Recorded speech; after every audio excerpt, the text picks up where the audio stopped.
Alright, this is take two. The pain. We just tried to record a commentary for this video, and my headset was off. The pain, the anger, the anguish. 20 years of trying, 20 years of frustration. This is a 20-minute video. But here we are, in Gran Turismo 7, in the World Touring Car Championship, or whatever they call it, I don't know. And we're not in a World Touring car. As you can see, we are in a Chevrolet Camaro. Heavily modified, obviously, to somewhat compete. But this wasn't the purpose of this car. I just thought this was a pretty cool car. We are in Jeff Gordon's fire suit, and to match and complete the set, we are in his DuPont Flames 24. So it's pretty awesome. I'm not gonna lie. So there are some differences between this and other races in Gran Turismo. Mainly being that it is a longer race, not very long, but it's only 10 laps. But there is fuel usage and tire wear. So if you want to keep a look at how much fuel we have left, to the left of our miles per hour, you can see our fuel gauge. And then to the left of that even further, you have all four of our tires. You can keep an eye on their wear. And we will have to make one pit stop during this race. Now, because this car is not purpose-built, and it is not made to run with the Group 3 cars or these World Touring cars, we do use fuel at quite a higher rate than the cars around us. We also wear our tires quite a bit faster. So we'll have to strategize around that. And then if you want a live view at how much fuel we have remaining, and what I may or may not be doing to help save fuel, on the far right hand side of the screen, we have our fuel map. And so we see power on one side, lean on the other. I'm at a 6 right now. So it being at a 6 means that I'm running the engine as lean as possible. It's getting as little gasoline as we can afford, and yet still put down a little bit of power. If it was over set at a 1 on power, we would be just kind of at the default position and going full fuel. So that lets you put down more power, but you use your remaining fuel quite a bit faster. So we remain at a 6 for most of this race, because that's about the only way we could still be competitive. Because if we ran at a 1, we would have to take 2 pit stops, and very, very more than likely, we would not make it to the end in any competitive position. That may be something I want to test out in the future, see if we just go as fast as we can, if we have enough time to take an extra stop. But I don't feel very good about that. So with our fuel mapping all the way on 6, we run about a 149. That's kind of where we peak out, maybe a 148 at one point. So not too bad. We are faster than all of the cars around us, just on our power alone, really the straightaways. They're able to get through the corners a lot better than I am, and a lot of these cars are on mediums. Some of them may be on soft, but yeah, they're really able to navigate these corners a lot better than we are. They're able to save a lot more. They're able to really watch their tire wear. But our power alone, our American power, is what is going to get us across the finish line first in this endeavor. So here we are on lap 3, already in 7th position, and we're 11 seconds back. Now, that's quite a bit. Gran Turismo is a little frustrating because there's not qualifying, and they don't really put you anywhere other than last place when you start, really. You may start ahead of like 1 or 2 vehicles, possibly, but you're usually going to start in dead last. So not only do you have to be faster than every other car, but you have to be faster by at least 2-3 seconds a lap to catch the first place car. So you're exerting your car much more than any of your competitors, and yet, at least in this race, I'm having to watch my tires and my fuel, which is quite frustrating. Now, if you notice, to the right of where it says I'm in 4th gear currently, or my miles per hour cluster, all of that. There's a white bar that you see jumping up and down. That is my acceleration, my throttle input, throttle trace. If you keep an eye on that, you can see at times where I'm trying to save fuel, so not going all the way down to avoid spinning the tires, or just letting off very early and just riding through or rolling the corner. You can see we're really trying to save fuel. A lot of times you won't see me go to 100% on the throttle until we're halfway down the straightaway, because I really don't want to use up this remaining fuel, because we're trying to make it to complete lap 5. Lap 5 going into lap 6. We have 2 laps of fuel remaining, which is fine. So we're looking decent on fuel right now, but that is with our fuel mapping on 6th, which is the leanest, but also we're letting off quite a bit every once in a while. I'm not sure how effective drafting is in this game, at least in these modes. I know in the custom races you have to turn drafting on. And then I'm not sure how, if at all, it matters if you're following them, because in actual racing, you'll specifically see this in the Indy 500, or I guess somewhat in plate racing and NASCAR and the super speedways. Following another car can let you save a little more fuel than they can. Not sure if that factors in at all in this game. So, I don't know. We just manage as best we can. So we are in 4th now on the 4th lap. Position 4 of 20. Lap 4 of 10. And our last lap was a 1:49. So we're doing decent here. We're only 7 seconds back.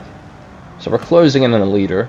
But we're also still having to be mindful of our fuel, which is frustrating. But we're on pace. And that's what we're worried about. We're worried about the somewhat long-term. I love all these cars around us. Most of them have these fancy endurance liveries, or they have, more sports car liveries, but we're over here in this beautiful flames DuPont Chevrolet screaming around the corners. Fantastic. It's just beautiful. Last lap not as good. We were trying to save quite a bit. Stuck behind a little traffic. We turned to 150. And we have one lap remaining to our pit stop. Our tires are quite a bit worn. You'll see my left front wears quite a bit faster, because most of the faster turns and longer turns on this track are right-handers. So that puts a lot of the weight on my left front. So that tire's wearing quite quickly. But as we see here, we are going to make it all 5 laps on these softs. So we do make the decision to stay on the race soft tires. Now, while we're on the race soft tires, and what advantage that gives us is, since it is a softer compound, it grips the track quite a lot better. So if we're on the racing hards, we wouldn't be able to pull off some of what we do. Even though we've been quite conservative through a lot of these corners. Not a great corner there. This corner, I'm not great at. It's not on the NASCAR circuit, so I'm just not used to it. But yes, we'll stay on these racing softs, and even though they grip better, and that is an advantage, they do wear a lot faster, so that's something I have to watch out for. And since I'm not in a World Touring car, or a Group 3 car, we do wear the tires quite a lot faster than the rest of these guys. I'm not even sure if the rest of these guys change tires during this race. They may just come in and top off with fuel, and they don't even go to 100% like we have to. So we'll see. We dip down here, we don't change our tire compound, and we have to go to 100% fuel. So that is frustrating, because when the rest of these guys pit, they only top off to like 60%.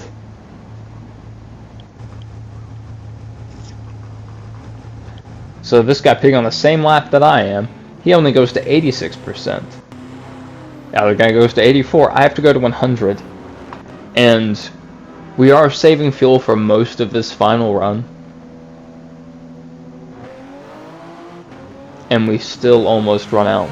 We did mismanage our fuel not quite a bit, but a little bit. We do mismanage for perhaps 30-40 seconds I lose my head. So here we really need to switch over back from power to lean. So there we go. Switching back over, accidentally switch to traction control. There we go. And we've been running without traction control this whole time, but we're debating on it. We settle on 1 for traction control. Not that it was really affecting us, we just really needed to be smooth. And to be honest, this car puts down so much power that setting traction control to 1 doesn't really do much. You really have to set it to like 4 or 5 to get any kind of a difference with this Chevy Camaro. It puts down so much power, especially with the upgrades that we have on it. I'm not sure what all we have. And anyway, you see we have a 3-second penalty here. That drives me crazy, because I thought we blended back from the pit lane pretty well, but apparently not. Forced deceleration in progress. So there we go. We were back down to like 34 seconds or so, and now we're back to 36, almost 37 seconds. So we're suffering quite a bit. But here we go, the leaders are coming in. You see the leader himself is on hard tires. We have the 2nd and 3rd place on medium tires. And I'm not sure they changed tires at all. They might have. But they didn't have to take much fuel. Note that. They're leaving with 61% fuel left. I have 83% left currently. And I'm going to have trouble making it to the end.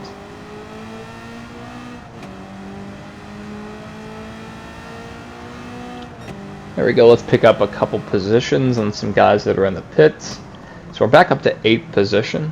We have 4 laps left to get it done. But in my head, we have 3 laps left. So I'm going to make a mistake on the fuel mapping. I'm going to map it to 4, I believe, for a while. And while this will give us our fastest lap of the race, I believe, it will hurt our MPG. Oh, look at us being so aggressive. Set our fuel mapping to 1 for a split second. What an idiot. We need that fuel very bad. We're making a mistake right now. But we did gain some time. So we're down to 11 seconds now. Through the nice little carousel, little roundabout there. And then on to the long circuit. So the reason I rail so hard against this not being the version of the course I'm used to, terrible corner there, is because NASCAR races the short circuit of Watkins Glen. And I've raced the short circuit of Watkins Glen plenty of times, but this long version I'm just not used to. Even though, I will say this, the long version's not bad, and it's not very difficult or technically challenging. I'm just really bad. It had been a while since I had played Gran Turismo, so to jump back into this version where I'm constantly checking, or this event specifically, where I'm constantly checking my tire wear, I'm constantly checking my fuel usage, it was not overwhelming. It was just out of the ordinary. There we go, we turn a 148. But we're on the wrong fuel mapping still. So we have 3 laps left, and now we're burning our fuel faster than we can afford to. Oof, and I get into the wall like an idiot. I don't know what I was checking. I must have been looking at my mapping still, trying to check out my fuel. I don't know. There we go. We're just burning fuel like an idiot. Great sector through there of 27 seconds. That's our best through that sector. But we cannot afford to be burning fuel at this rate. Now we're down to 2.5 laps of fuel remaining.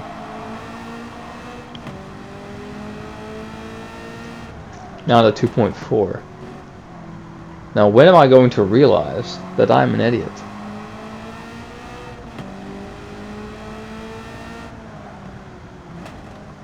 .2 laps of fuel remaining. We really need to switch back to 6 as soon as possible and start saving fuel. See, we're still laying down hot laps right here. Best through that sector as well.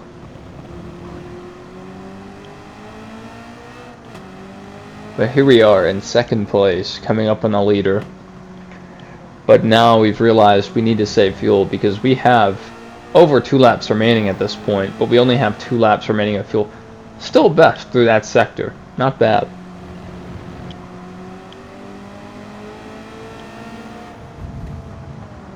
There we go. We have this Subaru WRX pull ahead of us for a split second.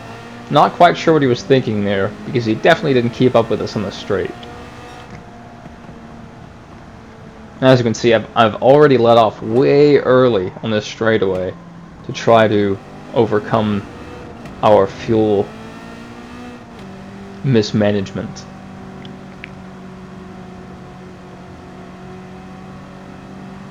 Only half throttle here. I know I can let him get a little ahead of me. There we go, letting off early. Just gonna throw it into the corner.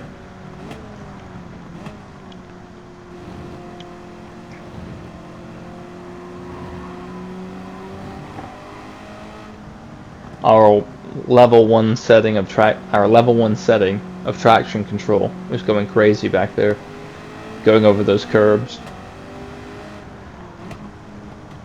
So I have 1.5 laps of fuel remaining, so we're looking a lot better here. A lot better than we were the lap before. There we go, already letting off. We're just going to roll this corner. Get back on the gas slightly.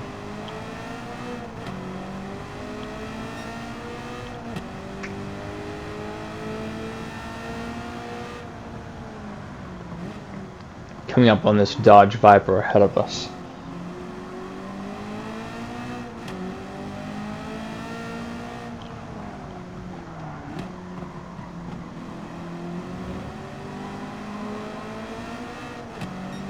Alright, back onto the NASCAR portion of Watkins Glen.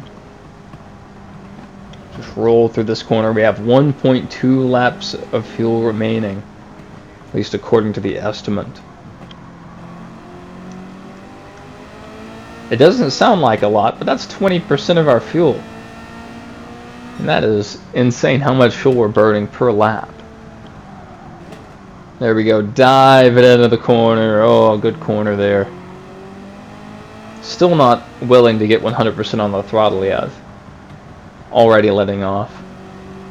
So even though we should have enough fuel remaining, I'm still being quite conservative.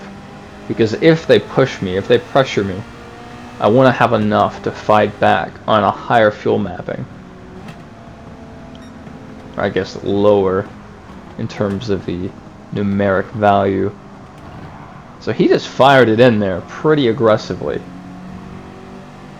Drove me up the track a little bit. Didn't work out for him. I'm going to give him a couple love taps here.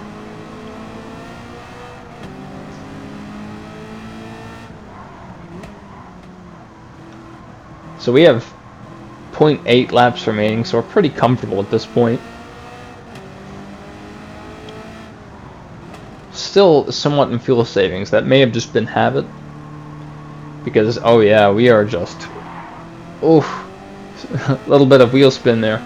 Our tires are relatively worn at this point. If you look at my left front, down there on the left lower left hand side, my left front is very worn at this point. We have 0.6 laps of fuel remaining, 0.5 now, but we have a 2-second lead. It's decreasing currently. Still being pretty conservative, but this last second we're about to change our fuel mapping. We know we have it in the bag now. Missed that last corner horribly, but we're about to take home first place in our first attempt at this Watkins Glen World Touring Car race. So it was definitely a different challenge, but it was pretty fun. It would be interesting if Gran Turismo had a lot more longer races like this. You know, maybe a couple hours, give you 3 million credits or something to that level. That'd be interesting. But if anyone made it this far, thank you for watching. I know it's probably just me as I'm recording this video right now, but that's it.